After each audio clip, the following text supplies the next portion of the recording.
Shalom saudara yang terkasih dalam nama Tuhan kita Yesus Kristus. Wahyu 12 ayat 10.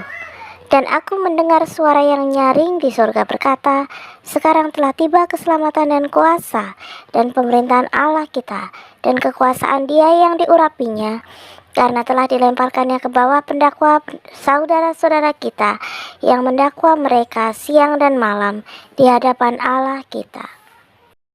Jadi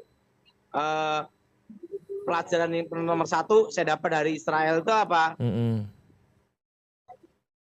Orang yang pertama kali berdoa tanpa perantaraan imam, langsung di depan tabut perjanjian, di hadapan Elohim semesta alam itu adalah Hana, ibunya Samuel. Ibu Samuel ya.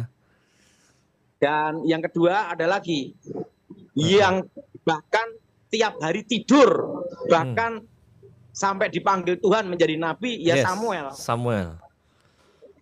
Kan dia tidur di bait Allah. Di bait Allah ya. Imam di Silo. Betul. Di hadapan tabut perjanjian. Kemarin Pak Daud ke Silo, Pak? Iya, di Silo.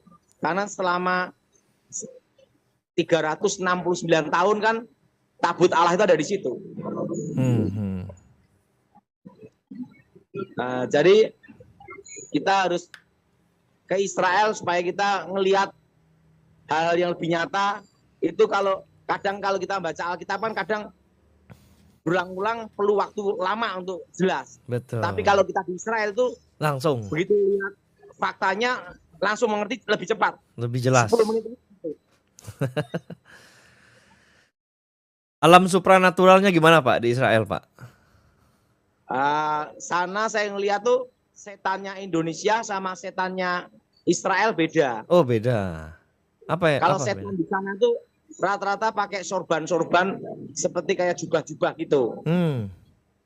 Kalau di Indonesia itu banyak kayak bayangan hitam, ada yang pakai belangkon juga gitu loh. Oh gitu ya. Berarti ngikuti tradisi Pak ya?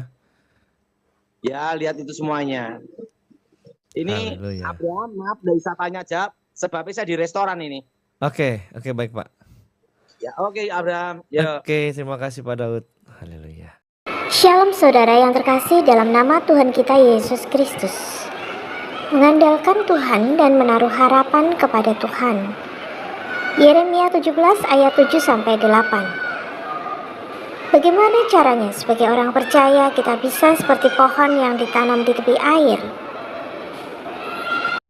Sebagaimana dikatakan di ayat 7, kita harus mengandalkan Tuhan. Mengandalkan Tuhan berarti bertumpu, bergantung, bersandar pada Tuhan. Ketika kita bertumpu, maka seluruh kekuatan kita letakkan pada tumpuan kita. Jadi mengandalkan Tuhan, bertumpu pada Tuhan, menunjukkan pemahaman bahwa Tuhanlah yang menjadi sumber kekuatan kita satu-satunya. Percayalah, jika Tuhan menjadi tumpuan kita, maka Ia akan sanggup menanggungnya. Tidak peduli seberapa besar masalah atau beban yang kita pikul.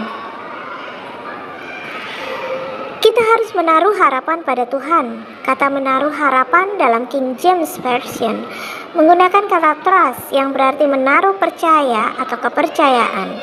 Jadi kita harus mengambil keputusan yang bulat untuk menaruh kepercayaan bahwa hanya dengan Tuhan maka segala sesuatu bisa terjadi.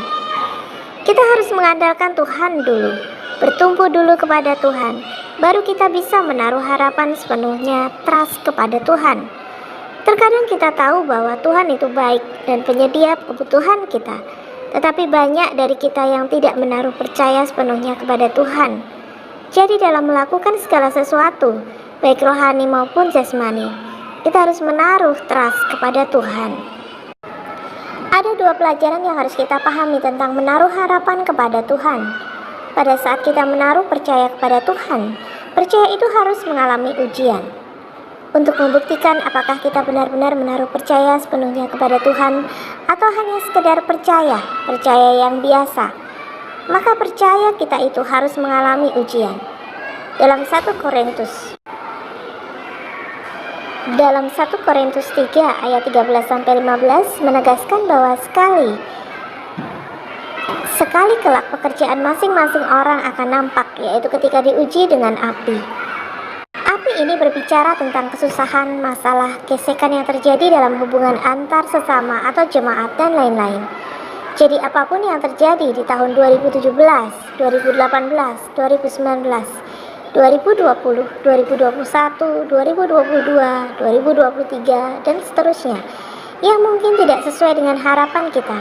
Jangan anggap itu sebagai masalah persoalan, tetapi pandanglah itu sebagai tempat Tuhan menguji pekerjaan kita, baik pekerjaan dalam melayani Tuhan secara rohani, maupun pekerjaan dalam kehidupan sehari-hari.